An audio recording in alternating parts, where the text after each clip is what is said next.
Hello twelfth class, welcome back on sa commerce classes. So twelfth class मैं आपके सामने फिर हाजिर हूँ बिजनेस स्टडी की एक और नई वीडियो के साथ।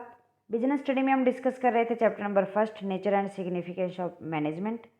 लास्ट क्लास के अंदर हमने डिस्कस किया था नेचर ऑफ मैनेजमेंट के अंदर मैनेजमेंट एज ए साइंस।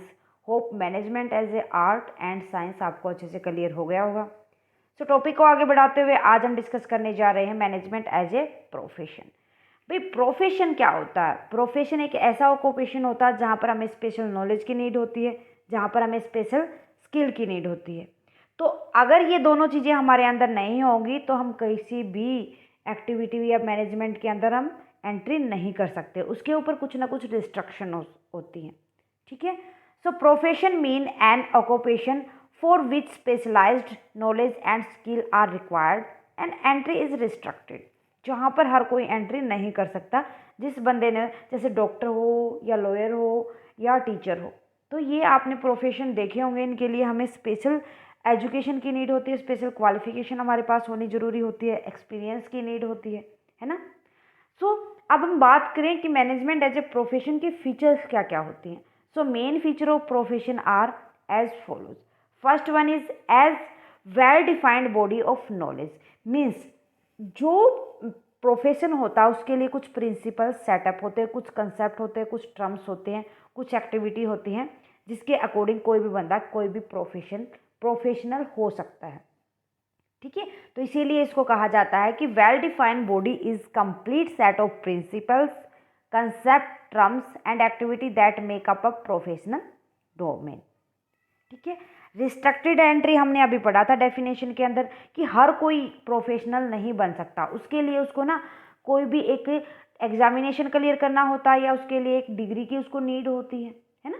तो रिस्ट्रिक्टेड एंट्री मीन्स होता है the entry is every profession is restricted through examination और थ्रू एजुकेशनल डिग्री।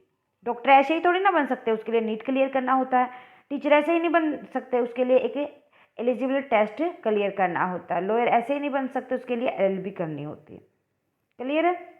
सो इसके बाद हम बात करते हैं नेक्स्ट प्रोफेशनल एसोसिएशन। भाई प्रोफेशन, जो कोई भी प्रोफेशनल बंदा होता है वो किसी भी एक एसोसिएशन के अकॉर्डिंग या कोई भी एक रेगुलेटरी जो इंस्टीट्यूट होती है उसके अकॉर्डिंग वो काम करता है। ठीक है। उसको ऐसे ही कहीं से डिग्री नहीं मिलती। डॉक्टर को ऐसे ही वो एमबीबीएस की डिग्री लेके नहीं बैठ सकता, कोई भी सीए है ऐसे ही अपनी सीए की डिग्री नहीं ले सकता। उसके लिए एक प्रोफेशनल इंस्टीट्यूट में जाना होता है, वहाँ से डिग्री लेनी होती है, वहाँ पर एंट्री करनी होती है और उसके कुछ रेगुलेशंस होते हैं जिसके अकॉर्डिंग वहाँ वो एंट्री कर सकता है, मीन्स एडमिशन ले सकता है। ठीक है। So professional association, all professions are affiliated to a professional association which regulate entry and frames code of conduct related to a profession like IMA, ICAI। ठीक है। तो यहाँ पर प्रोफेशनल एसोसिएशन का मतलब हो गया कि हमें जो प्रोफेशनल डिग्री लेनी होती है वो एक एफिलिएटेड इंस्टीट्यूट से लेनी होती है। उसके बाद आता है ethical code of conduct. Means जितने भी प्रोफेशंस होते हैं वो किसी भी कोड ऑफ कंडक्ट के अकॉर्डिंग ही यूज किए जाते हैं, बाउंडेड होते हैं, जहाँ पर हमें जो भी मेंबर्स होता है उसका वो किसी भी गाइड के अकॉर्डिंग ही बनाया जाता है। Okay. So all professions are bounded by a code of conduct which guide the behaviour of its member, जो उसको गाइडलाइन देता है।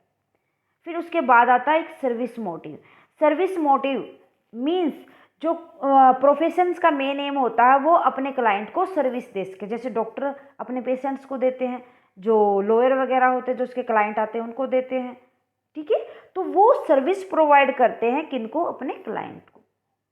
क्लियर है।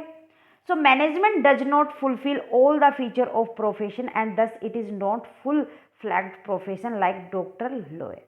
कि जो मैनेजमेंट होता है उसके अंदर इतने प्रोफेशन की नीड नहीं होती, ये मेनली नीड होती है कोई भी डॉक्टर होता है, लॉयर होता है, टीचर होता है, इनके लिए।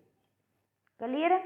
तो समझ आ गया कि मैनेजमेंट में इतना प्रोफेशन की नीड हमें नहीं है।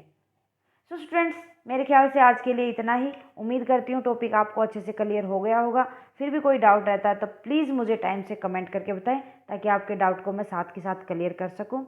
आज की क्लास कैसी लगी वो भी आप मुझे कमेंट करके बताएं। क्लास अच्छी लगे तो प्लीज़ लाइक और अदर स्टूडेंट के साथ ज़्यादा से ज़्यादा शेयर करें।